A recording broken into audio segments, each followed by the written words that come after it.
మీకు నేను ఒక రహస్యం చెప్తాను, నేను ఆశ్చర్యపోయాను. తూర్పుగోదావరి జిల్లాలో మల్లవరం అని ఒక క్షేత్రం ఉంది.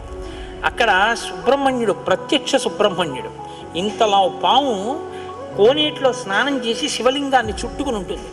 అది పిల్లలు పుట్టని వాళ్ళు వెళ్ళి నమస్కారం చేస్తే పిల్లలు పుట్టారు. డాక్టర్లు పిల్లలు పుట్టారని సర్టిఫై చేసిన వాళ్ళకి పుట్టారు.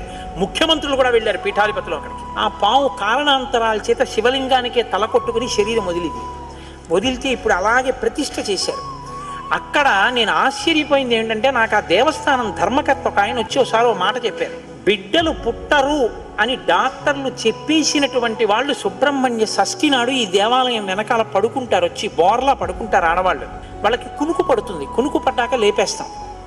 ఆ మరుసటి సంవత్సరం వాళ్ళు పసిపిల్లల్ని పట్టుకుని వస్తారండి అని చెప్పారు. నాకు అపనమ్మకం కాదు, చూడాలనిపించింది. కాకినాడ నుంచి చాలా మందిని కలిసి సుబ్రహ్మణ్య భుజంగ స్తోత్రం